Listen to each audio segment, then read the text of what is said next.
Como colocar suas impressões 3D, os seus produtos, um nível acima de qualidade. Hoje a gente vai reagir aqui ao vídeo do Draft ID, que é aprimore as suas impressões 3D com ímãs ocultos. Bora ver aqui o que é que ele vai dizer. O emocionante sobre impressão 3D. Hoje, vou mostrar como incorporar ímãs em sua impressão 3D, mas vou além e mostrar como cobrir completamente esses ímãs usando a impressão 3D também. É uma técnica muito Dá uma aparência de profissional, né? Tipo um ar sofisticado. Realmente fica, assim, elegante o muito produto. legal que aprimora sua impressão 3D e é ótima para coisas como caixas de joias ou ímãs de geladeira. Todos os tipos de coisas. Acompanhe este tutorial. Vou mostrar meu processo e, em seguida, você poderá ver quais projetos criativos pode fazer com ele. Tudo bem, vamos lá. Para começar este projeto, precisaremos de um marcador e ímãs. Os ímãs que estou usando são de 6 por 2 mm. O objetivo do marcador é colocar um ponto nos ímãs, o que indicará a polaridade do ímã. Agora, você não pode usar qualquer Velho, todas as vezes que eu faço algum projeto com imã, velho, principalmente o Iron Man, né, que eu já mostrei aqui pra vocês, quase sempre eu erro essas polaridades. Diversas vezes eu já imprimi isso errado. marcador. Como você pode ver aqui, este sai muito fácil. Você precisa usar um marcador permanente. Em seguida, entraremos no Fusion 360 e faremos nosso modelo de teste de tolerância. A primeira coisa que você precisa fazer é configurar um modelo de teste de tolerância. O que eu fiz foi usar o Fusion para criar este modelo. E é apenas um modelo simples para criar alguns furos diferentes e testar a tolerância de cada um. Para explicar, vou voltar um pouco ao esboço original e mostrá-lo. Acabei de criar um pequeno esboço como este, e os ímãs que estou usando têm 6.000 por 2.000, portanto, 6.000 de diâmetro por 2.000 de altura. Sempre que você fizer uma tolerância, provavelmente desejará começar em incrementos de 0,1. Aqui eu fiz 3 círculos. Um está em 6,1, um está em 6,2 e um está em 6,3. Dessa forma, posso colocar um ímã em cada um e ver qual se encaixa melhor. Fiz um pequeno esboço rápido como este. Em seguida, extrude. Eu só extrudei um pouco porque quero que a impressão seja bem rápida. Eu extrudei apenas 3.000. O próximo passo é usar o primeiro esboço para cortar e fazer um corte de menos 2,4 milímetros. O ímã tem apenas Isso dá pra você fazer direto no fatiador também. Se você criar um primitivo, né, exatamente do tamanho do seu ímã, colocar um pouquinho de nada maior, digamos, sei lá, seu ímã é de 0,2, você colocar 0,22, colocar 0,02 de diferença, só para o ímã encaixar meio apertadinho mesmo. Às vezes você não precisa nem colocar cola, né, porque depois ele ainda vai fechar. E aí depois de criar esse primitivo, você vai agrupar exatamente naquela parte onde você quer colocar o ímã e depois bota como parte negativa no próprio fatiador. 2 milímetros de altura, mas, como é próprio da impressão 3D, é preciso deixar um pouco de espaço ali, só por precaução. Você não quer que a cabeça da ferramenta fique arranhando o ímã se ele estiver muito para fora. Então, você quer que ele fique um pouco para baixo, mas, obviamente, não muito para baixo. Caso contrário, não será forte o suficiente para os ímãs se atraírem. Eu recomendo 4 ou 0,5. Neste caso, fiz 2,4 milímetros para um corte. Eu extrudei apenas uma parede de 0,5 na parte superior. Quando você faz a impressão sobre a parte superior do ímã, recomendo pelo menos 2 camadas. Se você estiver imprimindo em 22 mm, você vai querer espaço de 0,4. Neste caso, eu acabei de colocar 5. Novamente, você não quer espessura de 1.000 ou 2.000, porque então você também terá o outro lado se for imprimir 2 desses. E se você tivesse altura de 2.000 e altura de 2.000, então você teria 4 milissegundos entre eles e os ímãs não vão se atrair muito bem. A próxima coisa que eu fiz foi apenas criar um esboço em cima. Apenas algum texto e então eu extrude esse texto para que eu pudesse identificar facilmente qual ímã tinha qual tolerância. Então isso é 0,1, este ponto 2, este é 0,3. A próxima coisa que fazemos é enviá-lo para a impressão. Vamos para arquivo de impressão 3D. Selecionamos nosso componente e clicamos em OK. Agora eu configurei isso como personalizado. Então ele vai diretamente para o Bambu Studio. E aqui está. Temos o Bambu Studio aberto. Temos nosso componente aqui e eu vou apenas cortá-lo para que você possa ver o que está acontecendo. Definimos a altura de 2 camadas. Vou fatiar a placa e vou deslizar pelas camadas aqui. Usar as teclas para cima e para baixo no teclado é uma maneira fácil de deslizar pelas camadas. Você pode ver que Ele vai adicionar uma pausa ali para adicionar um ímã. conforme a impressão é feita, ela sobe. Ela faz o furo para os ímãs. E aqui está a camada final onde você deseja soltar os ímãs. E então a próxima camada começa a ser impressa por cima. A camada final é mais uma camada por cima. Como fazemos para que ela pare para que possamos colocar nossos ímãs dentro? Bem, primeiro você precisa fatiar a placa. Em seguida, você precisa rolar para baixo ou para cima e para baixo até encontrar a camada onde ela faz a transição entre a camada final e a próxima camada onde ela realmente vai para o topo. Com o botão direito ele Então, vai você quer voltar adicionar uma uma pausa. camada e clicar com o botão direito neste botão de adição e pode adicionar uma pausa. O que isso faz é adicionar algum código G onde ele pausa a impressão. Ele enviará a cabeça da ferramenta ou a cabeça de impressão para o canto traseiro para que você tenha espaço para trabalhar nela e então você pode colocar seus ímãs porque esta é uma impressão bem pequena e eu não quero que ela saia. Eu também quero apenas adicionar uma aba a ela. Eu posso voltar para preparar e sempre esqueço onde está. Vou para global e pesquiso apenas por tipo de aba e ele está destacando para mim. Quero definir isso como borda externa e, em seguida, fatiar a placa novamente. Está tudo pronto agora. Tem uma borda. Ele pausa aqui e continua. Além disso, mais uma coisa que preciso fazer. Precisamos fazer um segundo desses para que possa magnetizar junto para que possamos cloná-lo. Vamos clonar este apenas uma vez. Organizar automaticamente já. E provavelmente vou querer colocar um pouco de espaçamento entre eles também. E então vamos movê-lo para a frente da placa de impressão, pois isso tornará o acesso um pouco mais fácil. Se estivesse bem atrás e estivesse pausando e você estivesse tentando colocar o ímã, seria bem difícil. Traga-o para frente o máximo que puder. Fatie a placa mais uma vez e estará pronto para uso. Ele fará uma pausa nesse ponto. Podemos colocar nossos ímãs, verificar se eles se encaixam, verificar qual é a melhor tolerância e, em seguida, retomar. E faremos essas duas camadas finais. Podemos imprimir a placa. Enviaremos isso e veremos como fica. Ok, então nossa impressão atingiu nosso ponto de pausa no código G e é hora de colocar nossos ímãs. Precisamos verificar se a polaridade está correta. É por isso que o marcamos. E posso colocar um dos ímãs. Porque este é um teste, estou tentando o diâmetro 6,1 e foi muito difícil. Fui direto para o 6,2, que precisava de um pouco mais de pressão, mas ainda consegui empurrá-lo para dentro. E então o 6,3 mm que simplesmente caiu, mas não havia realmente nada o segurando no lugar. E o mesmo para o outro lado. Coloquei, fui direto para o 6,2 mm e empurrei para dentro e depois para o 6,3. Tenha em mente que tive que inverter a direção em que os ímãs estavam voltados porque quando as duas partes são colocadas juntas, elas precisam se atrair. Assim que os ímãs estiverem no lugar, clicamos em retomar e o bico começará a aquecer novamente. Quando atingir a temperatura correta, você notará que ele começa a se mover novamente. E você notará imediatamente que temos um problema. Pare rapidamente. E vamos dar uma olhada nisso novamente.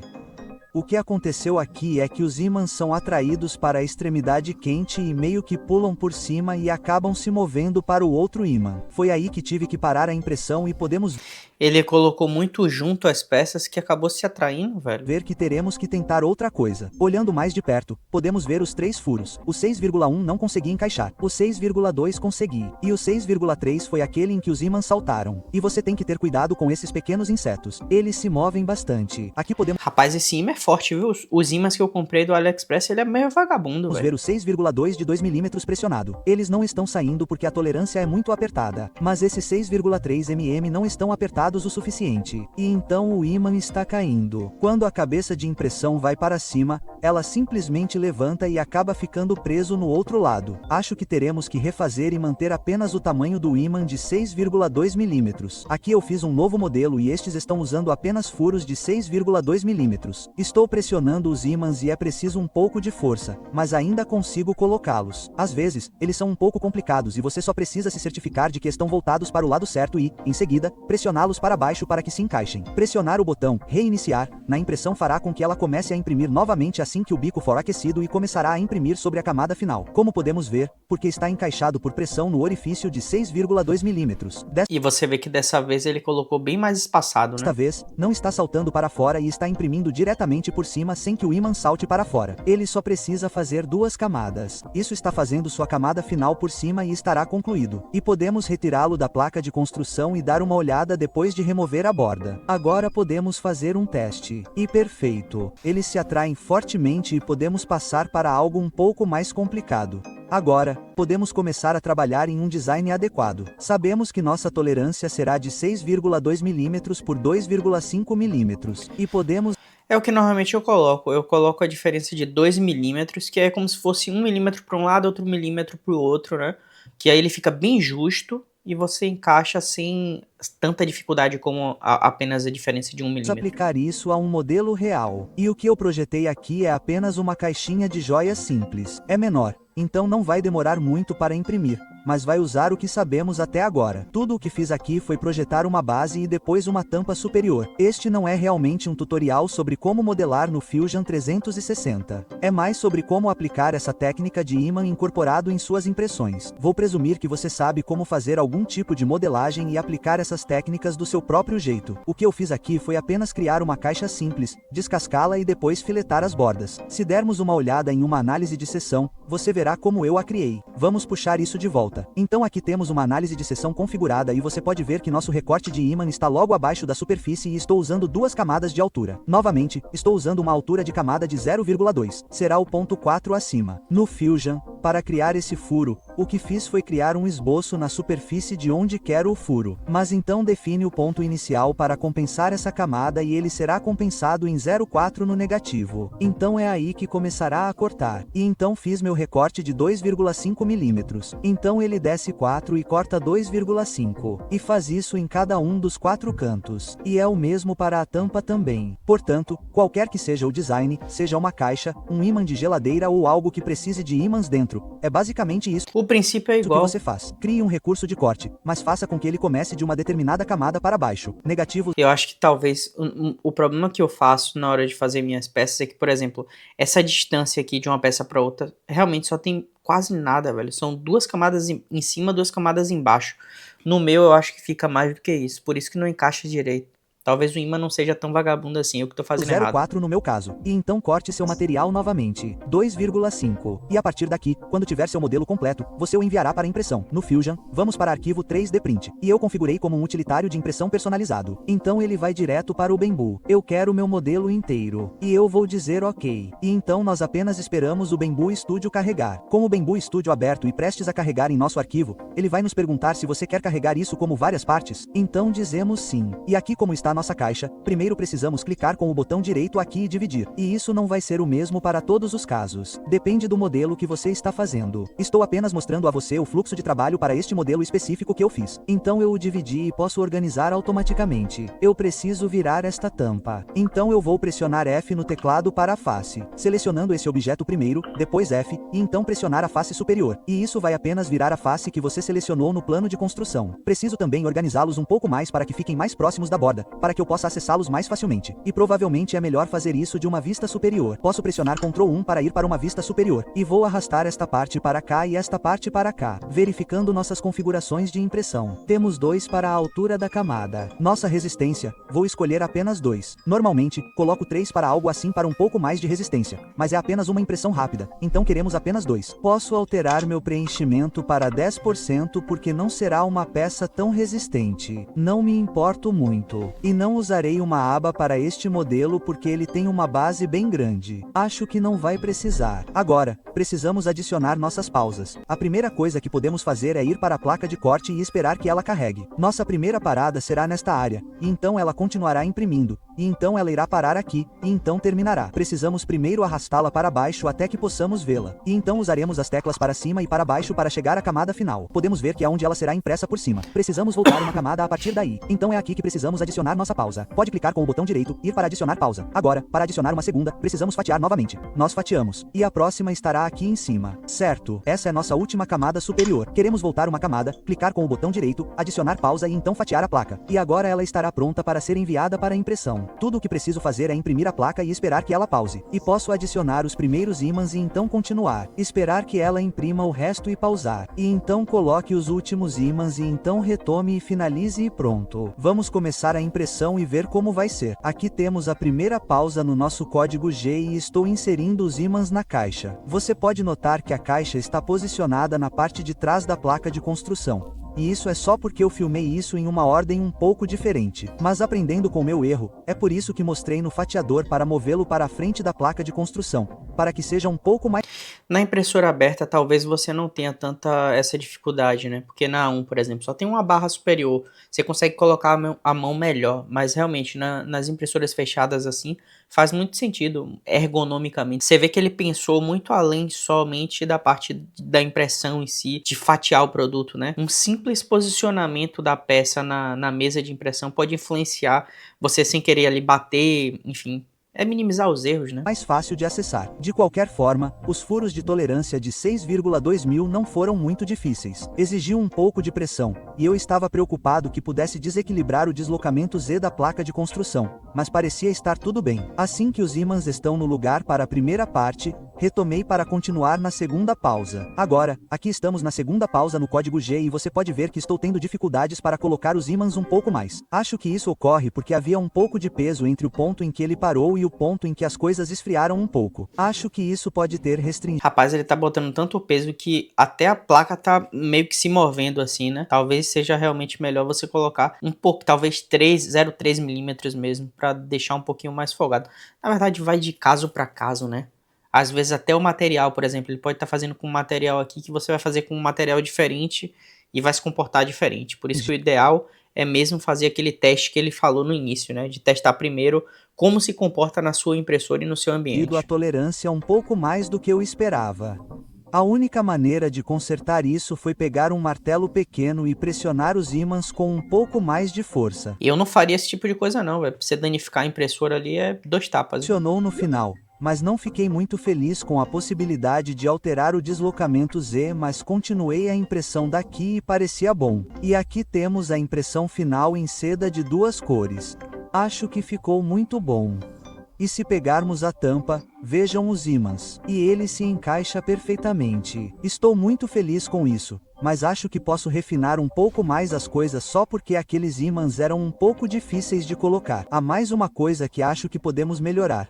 Usar supercola e aumentar um pouco o tamanho do furo para 6,3 milímetros. Eu prefiro não usar supercola, eu prefiro colocar algo mais justo, porque essa supercola direto, velho, deve ter acontecido com você provavelmente. Mesmo que você tenha ali o furo, né, já fininho onde você vai encaixar, sempre vaza, ou sempre pega no dedo, prende. Eu prefiro evitar do que simplesmente terminar caindo na placa de impressão, ou danificar a peça, não sei, isso daqui não me cheira bem, na verdade. Dessa forma, não há mais um encaixe por fricção, mas posso continuar. Posso colocar uma gota de cola em cada um dos furos e isso torna muito mais fácil simplesmente colocar os ímãs no lugar. Não preciso me preocupar em pressioná-los para baixo e desequilibrar o nível da mesa ou algo assim. Posso simplesmente colocar os ímãs. Eles são colados no lugar em cerca de 5 segundos e, em seguida, clico em continuar na minha impressão e ela será impressa por cima. Como você pode ver, como eles estão colados no lugar agora, a extremidade quente não os está pegando de forma alguma. E então continuarei esse processo para os próximos poros no código G então, novamente, aplicando uma gota de cola em cada um dos furos e, em seguida, colocando os ímãs. Agora, é importante não colocar muita cola para que ela não transborde. Portanto, apenas uma pequena gota é suficiente. E então você pode colocar o ímã no lugar. Há também mais uma coisa que quero mostrar a vocês. Se você for fazer vários desses, pode usar uma parte para definir a polaridade dos ímãs para a próxima parte. Como você pode ver aqui, coloquei os ímãs nos 4 cantos. Posso usar isso para pressionar a tampa. E posso fazer isso para várias partes. Novamente, aqui você pode ver que coloquei os ímãs em cada um dos 4 cantos. E então tenho uma nova tampa que acabei de imprimir. Posso testá-la. Certifique-se de que esteja tudo alinhado primeiro. Coloque uma gota de cola em cada canto. E então posso simplesmente pressionar para baixo em cima. Isso significa que a polaridade estará correta sempre que eu fizer isso. E não preciso me preocupar muito. Isso também significa que há consistência na polaridade em um grupo de produtos. Posso fazer várias dessas caixas e quero que tampas de caixas diferentes se encaixem em outras caixas, e preciso ter certeza de que a polaridade está correta. Pô, essa ideia é muito boa para você fazer produtos modulares, né? Onde você troca, tipo assim, a parte de baixo com a parte de cima, ou vai juntando blocos diferentes de construção. Dá pra você fazer, tipo, diversos produtos com isso daqui. Você vê que eu falei pouco nesse vídeo, porque eu realmente tava prestando atenção, tava aprendendo muito aqui nessa parte, porque eu acho que realmente faz muito sentido você colocar um imã nas suas peças. Eu acho que deixa seu produto mais premium, né, do que simplesmente utilizar somente a impressão. Eu sou muito a favor de você combinar materiais em si, seja imã, seja metal, seja madeira, e não utilizar somente a impressão 3D, porque realmente muitos produtos, quando você vai fazer somente de impressão 3D, se você faz isso, muitas vezes passa aquele ar de plástico realmente barato, sabe? Eu acho que é mais uma forma de você agregar valor ao seu produto, para deixar ele melhor, mais profissional, mais bonito, né? Até mesmo para você se diferenciar de algum outro concorrente. Digamos que você vai fazer um porta-joia. Muitas pessoas fazem aquele porta-joia de abrir e fechar e tal. Quando você faz assim com um imã, porra, eu acho que soa muito legal. E você, como é que pode aplicar o imã aos seus projetos? Me conta aí nos comentários como é que você aplicaria, como é que você desenvolveria um produto com esse imã. Eu já imagino colocando um imã, por exemplo, naquele negócio que a gente vai criar aqui de café, onde tem muitas peças na cafeteira que é de metal e você encaixar, né, através de um imã e tal. Eu acho que faz muito sentido, na verdade. Vou deixar o like aqui no canal do Draft ID, vou deixar também o link dele para você ir lá no canal dele assistir, deixar o like, se inscrever. Se inscreve aqui também no canal se você gostou desse vídeo, deixa o like para ajudar o canal a crescer. A gente tá crescendo, já chegou a 2.000 inscritos. Olha, demorou alguns meses pra gente chegar em 1.000 inscritos para monetizar o canal, e logo depois de um mês e meio, quase 2 meses, a gente já tá em 2.000 inscritos. A meta desse ano é a gente chegar em 10.000 inscritos. Enfim, se esse vídeo te ajudou de alguma forma, se inscreve aí, deixa o like e a gente se vê no vídeo de amanhã. Valeu!